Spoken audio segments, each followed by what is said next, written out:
Okay, finishing up the last two problems on section 15.1, we're starting to talk about the idea of the double integral and how we would use that to solve some of these application problems. And basically what we've been doing is Riemann sums using the double integral.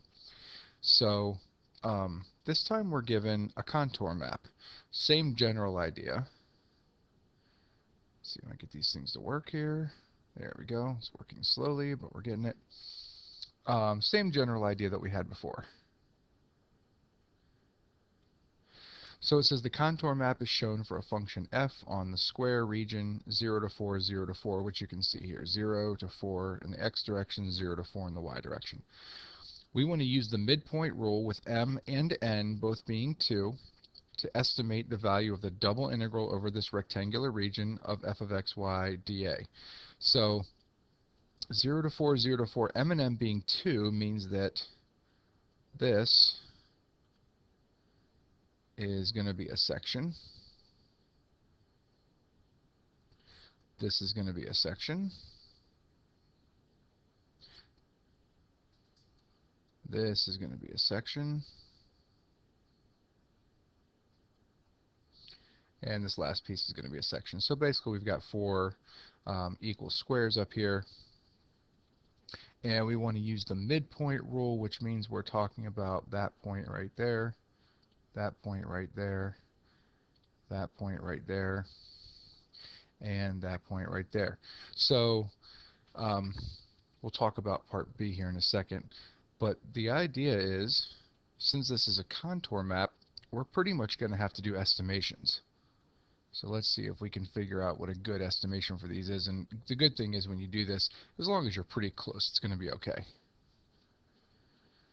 So let's look at this region right here from 0 to 2 and 0 to 2. Looks like, I don't know, that's obviously it's pretty close to 30, but much further away from the 20. Matter of fact, look at it this way. So to me that looks like it could be, I don't know, 27, 28, somewhere in that region right there. So it looks like 27 is the z value right here. Remember that the contour maps are showing you the heights. This is like an elevation map.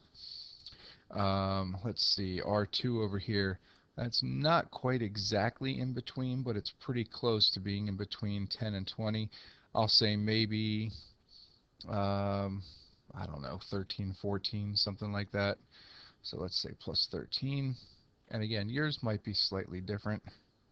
What's going on there? Okay. Region 4 up here, again, between 10 and 20. This one looks like it's definitely closer to 20, so I don't know, maybe 16, 17, who knows. Go with 16.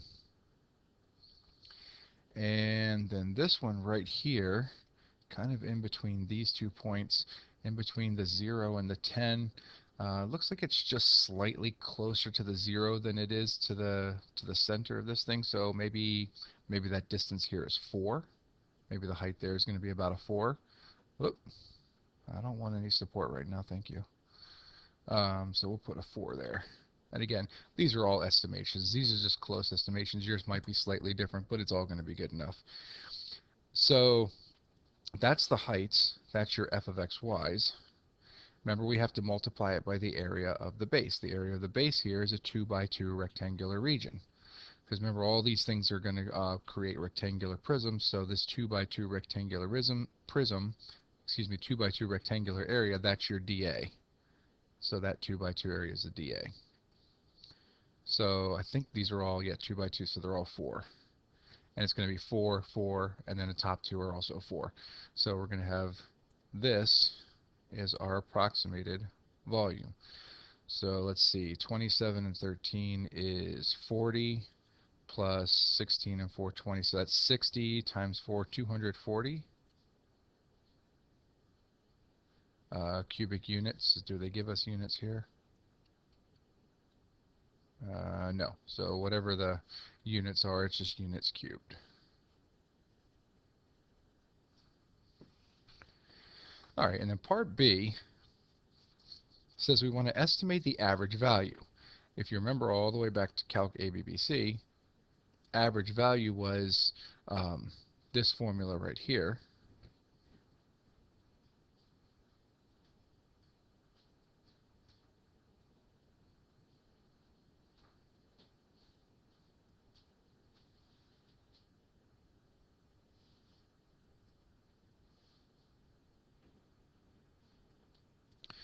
All right, so the concept here was if this is your height and this is your length, so you get a length times height, this is your rectangle.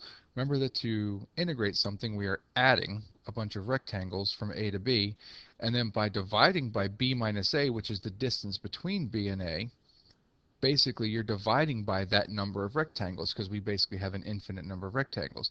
So if you were to add up all the rectangles and then divide by how many rectangles there are, you have the average value or the average height of the rectangles. Well, the same concept is going to be in Calc 3, except now we're not going to be adding up a bunch of rectangles, we're adding up a bunch of rectangular prisms, which we've already done. So the idea is what we want to do now is we want to take that and we want to divide by how many rectangular prisms there are. Well, in order to figure that out, if we were to have an infinite number of rectangular prisms, we wouldn't have just 4 of them here. We would have, an infinite number in this direction and an infinite number in this direction, giving us an infinite number here. Well, the only way to figure that out is to figure out what the area of the entire region is. So the area of the region is 4 by 4, or a 16. So the average value for part B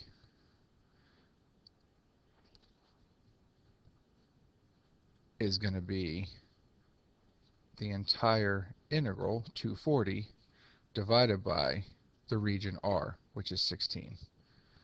And we get there, 16 goes into 24 once, remainder of 8, 16 goes into 85 times, so 15. So what this basically says is that the average height of this contour is about 15, which kind of makes sense. You got a lowest height here of 0 and a highest height of 30 all throughout the map. Looks like you got a pretty big region of zeros here, and then it goes up gradually to 10 or to 30 or 30 over here. So the average height of this is 15. Another way to think about it, and this is really good considering that we just had snow and everything, is if this was kind of like snow mounds as the snow fell, and you had like different mounds, but you could take the snow and you could smooth it out over the entire area. If you smoothed it out to make one smooth region throughout this whole thing, the height of the region would be 15. That's kind of what that means.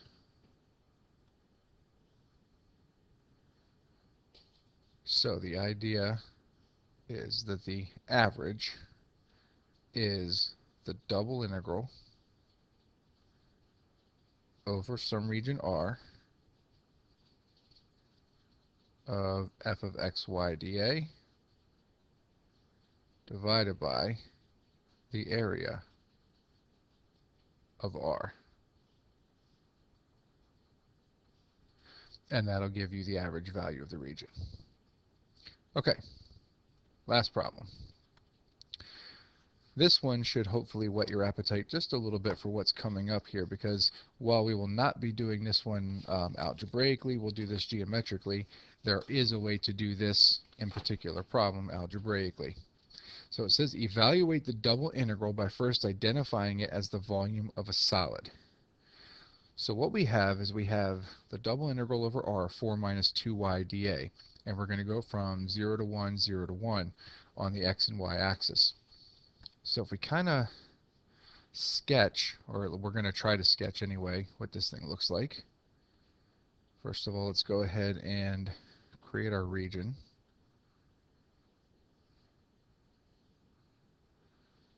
And we're going to go from 0 to 1 and 0 to 1 on both the x and the y axis.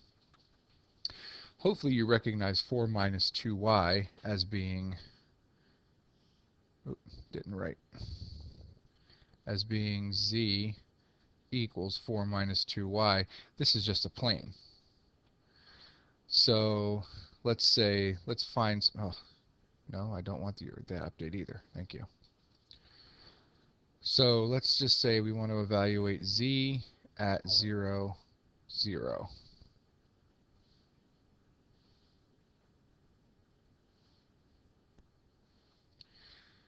So if we plug in 0 and 0 in for x and y, of course there is no x, it's not dependent upon x at all, but if I plug 0 in for y, we get out 4. So 1, 2, 3, 4, way up here somewhere. And let's get rid of that because that looks horrible. Let's change that to red. So we'll call that 4. All right, let's pick some more points. Let's make those skinnier. If z is, let's see, let's go out to the point, actually let's do this way, let's go out to the point 1, 0. Z of 1, 0, again, plugging in 1 does nothing because there's no x value. Plugging in 0 here also gives me 4. So here, it's exactly the same height, stay parallel, should be somewhere right about there. Yeah, that's about right. Let's do z of 0, 1, which is out here. This time I am going to have an effect. 0 does nothing, but plugging in 1 up here for y gives me 2. So that's going to be about half of that height, maybe right about there.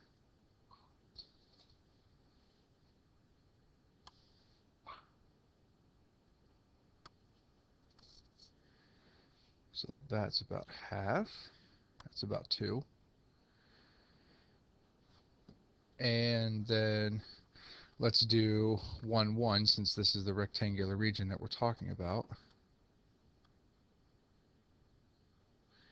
Plugging in 1 once again gives me 2, because again x has no value.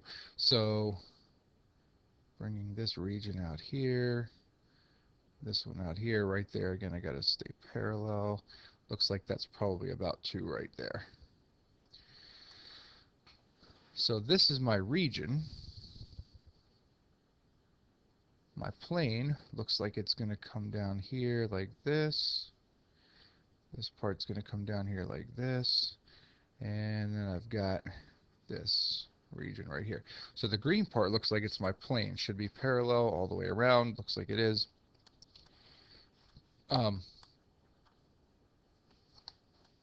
What you should notice is that if I were to take cross sections, I don't know how well I'm going to be able to do this. If I were to take cross sections starting right here, well, you can see your first cross section if I take them perpendicular to the x-axis. So if I start slicing this thing right here, slice it, I'm not going to draw that, slice it, slice it, slice it.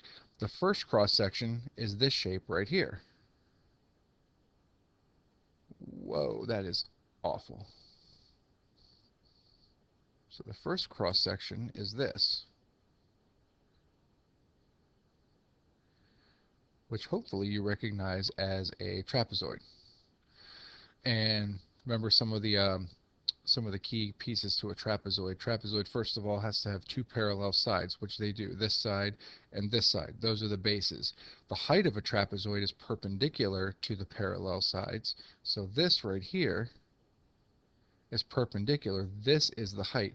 This slanted piece is definitely not the height. Again, you don't measure a height from one side up to a corner right here. It's straight up and down. So think of this as the trapezoid being on its side. This is the height of the trapezoid. And hopefully you guys remember that the equation of a trapezoid for the area. Okay, sorry. I know it's going to end up taking a little bit longer time because I keep erasing, but I just don't like that thick pen here. So the area of a trapezoid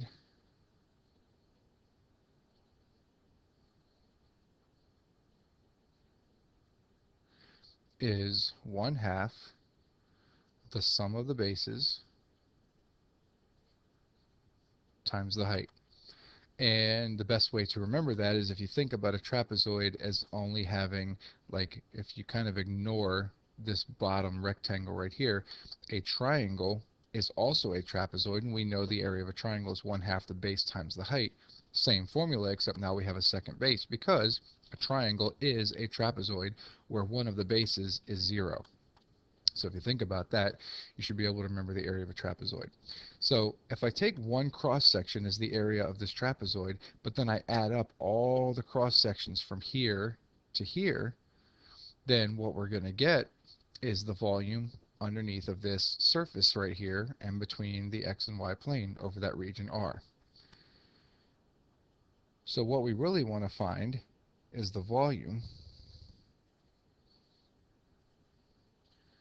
of a trapezoidal prism. Trapezoidal prism.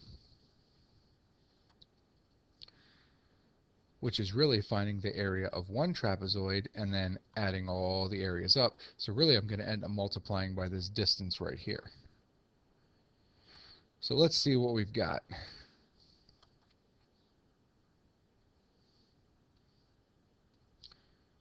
We need the bases. Well, the bases are constant. This base is 4. This base is 2. So I'm going to have 1/2 base 1, which is 4, plus base 2, which is 2, times the height. This distance right here is the height. Excuse me, that's 1. And then that's the area of this one base right here. That's the area of this one trapezoid. Then I have to multiply that by this distance, which adds up all of the trapezoids from here, but that distance is also 1. So really what I get for the volume beneath this surface, this plane, and the xy plane is 1/2 of 4 plus 2. 4 plus 2 is 6. Half of that is 3 times 1 times 1. So we're going to get 3.